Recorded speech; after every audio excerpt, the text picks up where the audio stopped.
अभी ना खरीदे सोना, पेट्रोल डीजल का कम करे इस्तेमाल। 24 घंटे में पीएम मोदी की दूसरी बार अपील।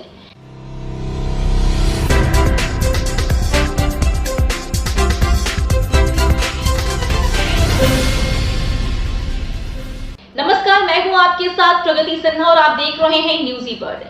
प्रधानमंत्री नरेंद्र मोदी ने 24 घंटे में दूसरी बार देशवासियों से सोना ना खरीदने और पेट्रोल डीजल बचाने की अपील की है। बता दें, वडोदरा में सरदार धाम हॉस्टल का उद्घाटन करते हुए पीएम नरेंद्र मोदी ने कहा कि हमें उन चीजों का इस्तेमाल कम करना चाहिए जो कि विदेशों से आता है और ऐसी गतिविधियों से बचना चाहिए जिसमें कि विदेशी मुद्रा खर्च होती है। 24 घंटे में प्रधानमंत्री मोदी की ये दूसरी अपील है। जानकारी के लिए बता दें, इससे पहले रविवार को हैदराबाद में एक रैली को संबोधित करते हुए पीएम नरेंद्र मोदी ने वैश्विक संकट के बीच पहली बार सोना ना खरीदने और पेट्रोल डीजल का इस्तेमाल कम करने और विदेश यात्रा पर ना जाने की अपील की थी। अब सोमवार को वडोदरा में पीएम नरेंद्र मोदी ने कहा कि पिछले कुछ वर्षों में दुनिया लगातार अस्थिर परिस्थितियों से गुजर रही है। पहले कोरोना का संकट, फिर वैश्विक आर्थिक चुनौतियां और अब पश्चिम एशिया में बढ़ता तनाव। इन सारी परिस्थितियों का असर लगातार पूरी दुनिया पर पड़ रहा है और भारत भी इससे बच नहीं पाया है। अगर कोरोना महामारी इस सदी का सबसे बड़ा संकट थी, तो पश्चिम एशिया में युद्ध से बनी परिस्थितियां इस दशक के बड़े संकटों में से एक है। जब हमने मिलकर कोरोना का मुकाबला कर लिया, तो इस संकट से भी अवश्य पार पा जाएंगे। सरकार भी लगातार ये प्रयास कर रही है कि देश के लोगों पर इसका कम से कम असर पड़े। जानकारी की बता दें, प्रधानमंत्री नरेंद्र मोदी ने कहा कि पहले के दशकों में भी जब देश युद्ध या फिर किसी और अन्य बड़े संकट से गुजरा है, सरकार की अपील पर हर नागरिक ने ऐसे ही अपना दायित्व निभाया है।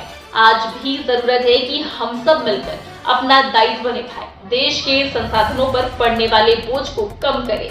हमें हर छोटे बड़े प्रयास से ऐसे उत्पादों का उपयोग कम करना है जो कि विदेश से आते हैं और ऐसे व्यक्तिगत कामों से भी बचना है जिसमें कि विदेशी मुद्रा खर्च होती है। उन्होंने कहा कि भारत विदेशों से कई उत्पादों का आयात करने के लिए लाखों करोड़ों की विदेशी मुद्रा खर्च करता है। इसके साथ ही आयातित वस्तुओं की कीमतें तेजी से बढ़ रही है और वैश्विक आपूर्ति श्रृंखलाएं भी बुरी तरह से बाधित हुई है। ठीक वैसे ही जैसे हर एक बूंद से घड़ा भरता है, हर छोटा प्रयास मायने रखता है। हमें विदेशों से आने वाले उत्पादों का उपयोग कम करना चाहिए और अपने दैनिक जीवन में आयातित वस्तुओं पर अनावश्यक निर्भरता से बचना चाहिए। उन्होंने अपील करते हुए कहा कि मेरे देश के हर नागरिक से अपील है कि जहां तक संभव हो पेट्रोल डीजल का उपयोग कम करें, मेट्रो का उपयोग करें, इलेक्ट्रिक बस और पब्लिक ट्रांसपोर्ट पर निर्भर रहें, कारपूलिंग को बढ़ावा दें। जिनके पास कार है वो एक गाड़ी में ज्यादा लोगों को साथ लेकर चले। डिजिटल टेक्नोलॉजी ने अब इतना कुछ आसान बना दिया है कि टेक्नोलॉजी की मदद भी हमारे लिए बहुत फायदेमंद होगी। ये जरूरी है कि सरकारी और प्राइवेट दोनों ही दफ्तरों में वर्चुअल मीटिंग्स और वर्क फ्रॉम होम की प्राथमिकता दी जाए। उन्होंने कहा कि सोने की आयात पर भी देश का बहुत बड़ा पैसा विदेश जाता है। इसलिए मैं आप सभी से, देशवासियों से आग्रह करूंगा कि जब तक हालात सामान्य ना हो, हम सोने की खरीद को टालें। तमाम जानकारियों के लिए हमारे चैनल न्यूज़ी वर्ल्ड को सब्सक्राइब करें।